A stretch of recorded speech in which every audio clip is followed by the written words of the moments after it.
Hello student, science की class में आपका वेलकम है। आज मैं आपको आपके सिलेबस के टॉपिक फोटोसिंथेसिस यानी कि प्रकाश संश्लेषण के बारे में विस्तार से पढ़ाऊंगी।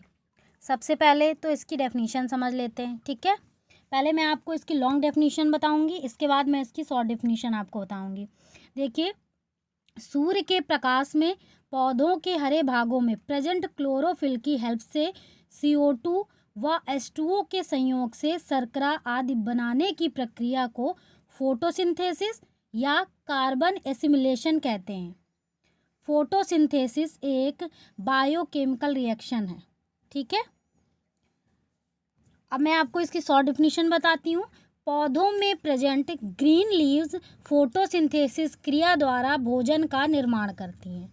देखिए, इसको हम एक रिएक्शन के द्वारा समझ लेते हैं। 6CO2 + 12H2O, इसके बाद एरो, ऊपर सनलाइट एंड नीचे क्लोरोफिल, ठीक है। इसके बाद क्या बना हमारा ग्लूकोज, C6H12O6 + 6H2 यानी कि जल का निर्माण हुआ, प्लस 6O2 यानी कि ऑक्सीजन का निर्माण होगा, ठीक है बेटा। आपको ये समझ में आ गया।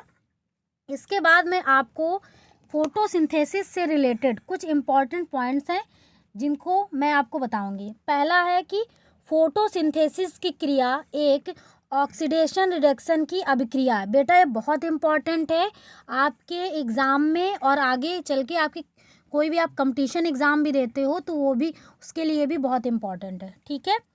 आपका नेक्स्ट जो इम्पोर्टेंट पॉइंट है वो ये है कि जल का ऑक्सीडेशन O2 के बनने में, समझिएगा आप लोग, इसे गौर समझिए कि यानी कि जल का ऑक्सीडेशन O2 के बनने में तथा CO2 का जो रिडक्शन होता है वो ग्लूकोज के निर्माण में होता है।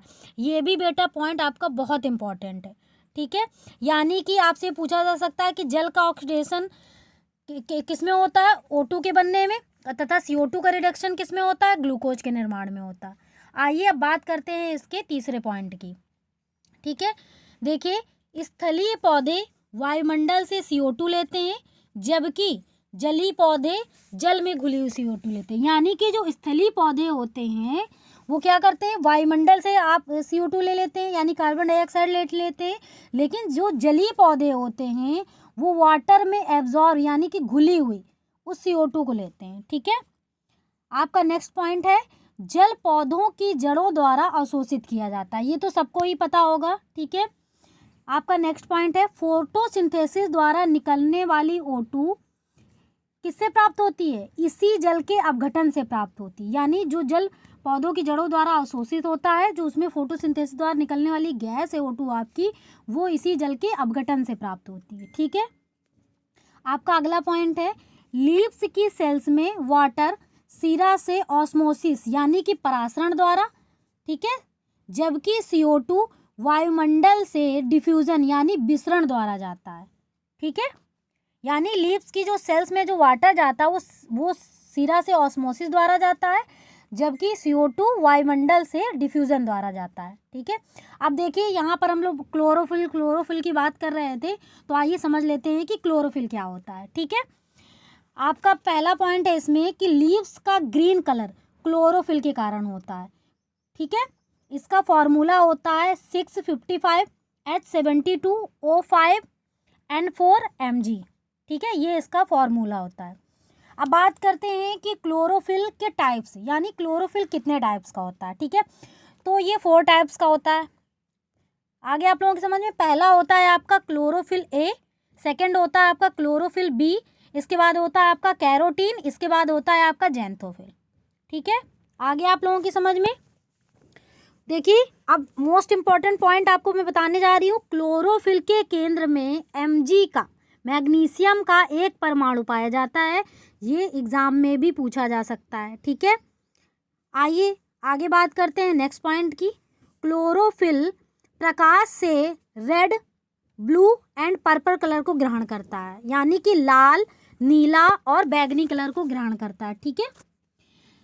अब बात करते हैं नेक्स्ट पॉइंट में कि फोटोसिंथेसिस की जो दर होती है वो किस कलर में सबसे ज़्यादा होती है। तो देखिए बेटा, फोटोसिंथेसिस की दर जो होती है रेड कलर यानी कि लाल रंग के प्रकाश में सबसे ज़्यादा होती है, तथा बैंगनी रंग के प्रकाश में सबसे कम हो गई, ठीक है। अब बात करते हैं हम मेकानिज्म ऑफ फोटोसिंथेसिस, ये आपका बहुत ही इम्पॉर्टेंट है, ठीक है, इसको आप लोग बहुत अच्छे से समझिएगा, इसी पे आपकी पूरी फोटोसिंथेसिस की क्रियाविधि डिपेंड है। पहले तो देखिए मैं इसके कितने स्टेप्स में कंप्लीट होती है, ये आपकी 2 स्टेप्स में कंप्लीट होती है, ठीक है। पहला आपका हो गया फोटोकेमिकल रिएक्शन अथवा लाइट रिएक्शन, यानी कि प्रकाश रासायनिक अभिक्रिया। अब इसके पॉइंट समझ लेते हैं हम लोग। देखिए यह क्लोरोफिल के ग्रेना भाग में होती है, ठीक है, किस भाग में होती है, ग्रेना भाग में होती है, और इसे ही हिल रिएक्शन भी कहते हैं, ठीक है। सेकेंड आपके पॉइंट की बात करते हैं, इस प्रक्रिया में जल का जो अपघटन होकर के हाइड्रोजन आयन तथा इलेक्ट्रॉन बनता है। अभी मैं आपको इसको रिएक्शन के माध्यम से भी समझाऊंगी, ठीक है बेटा।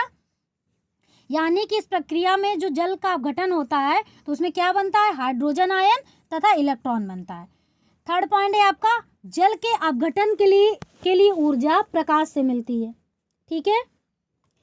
नेक्स्ट पॉइंट है आपका, इस प्रक्रिया जब ये प्रक्रिया पूरी कंप्लीट हो जाती है तो प्रक्रिया के अंत में ऊर्जा के रूप में एटीपी, ठीक है, और तथा NOS निकलता है, जो रासायनिक प्रकाशहीन प्रतिक्रिया को संचालित करने में हेल्प करता है। यानी कि जो आपकी आगे एक रिएक्शन होगी, यानी कि डार्क, उसको केमिकल रिएक्शन बोल सकते हैं या डार्क रिएक्शन बोलते हैं, वो इस प्रक्रिया के संचालन में हेल्प करती है, ठीक है बेटा। आगे आप लोगों की समझ में।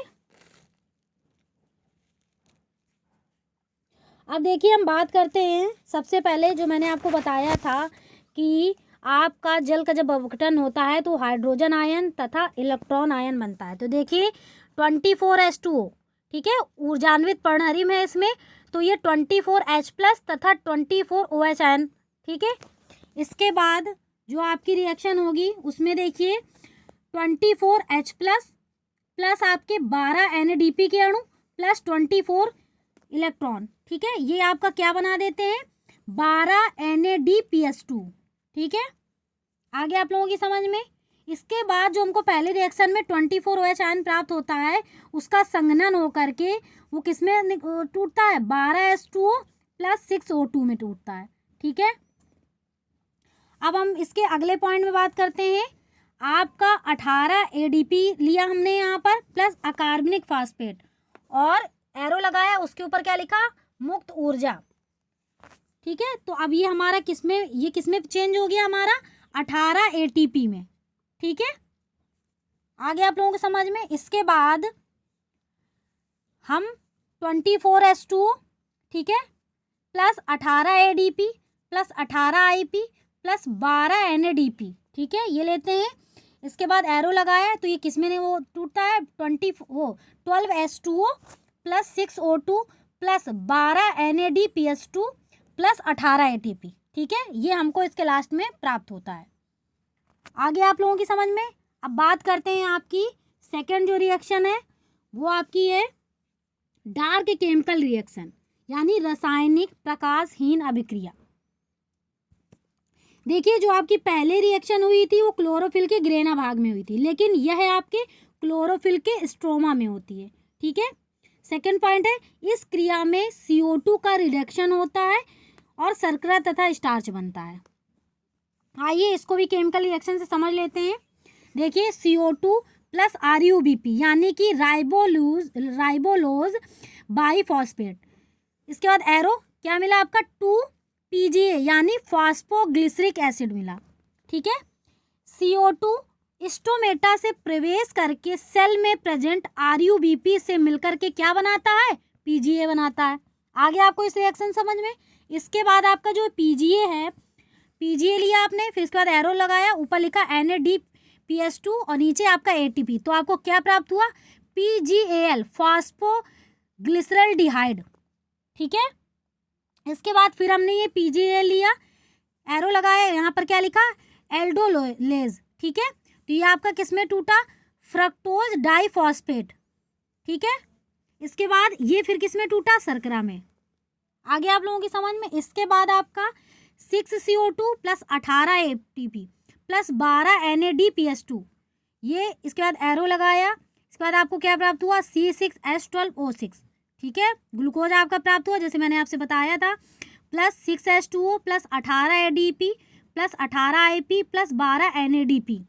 ठीक है, देखिए जो हमारी पहले स्टेप में जो रिएक्शन प्राप्त हुई थी फर्स्ट पॉइंट, एंड जो ये सेकंड में जो लास्ट में रिएक्शन पॉइंट है, ये इन दोनों रिएक्शन के योग से क्या बनता है, आपका फोटोसिंथेसिस की क्रिया हो जाती है।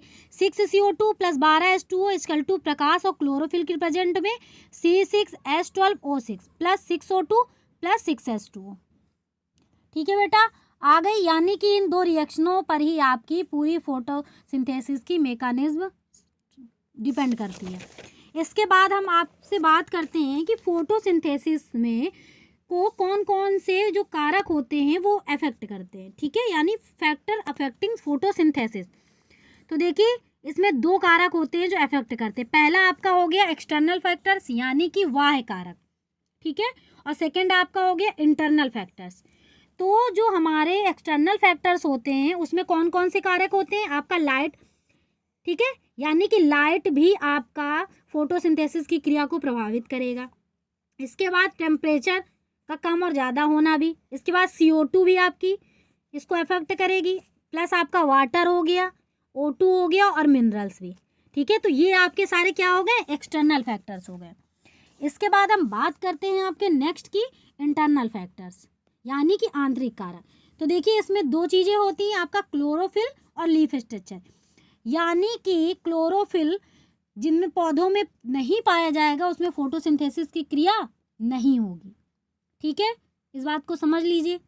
अब फिर आपका आता है लीफ स्ट्रक्चर, यानी कि लीफ की आपकी स्ट्रक्चर, यानी लीफ का आपका जैसे कि thickness of cuticle, number of stomata, presence of epidermal hair, reserve food materials of cells, ये सारी चीज़ें लीफ स्ट्रक्चर में होती हैं और ये सारी चीज़ें आपकी फोटोसिंथेसिस की क्रिया को क्या करती हैं, अफेक्ट करती हैं। फोटोसिंथेसिस आपका बहुत ही इंपॉर्टेंट पॉइंट है, टॉपिक है, सॉरी, इसको आपको बहुत अच्छे से पढ़ना है और आपके एग्ज़ाम में भी पूछा जाता है, प्लस आपके कंपटीशन एग्ज़ाम में भी इससे कई सारे क्वेश्चन पुट अप हो सकते हैं।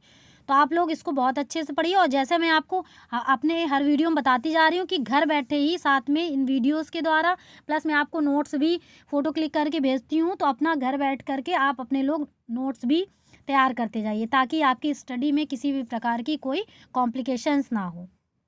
Thank you.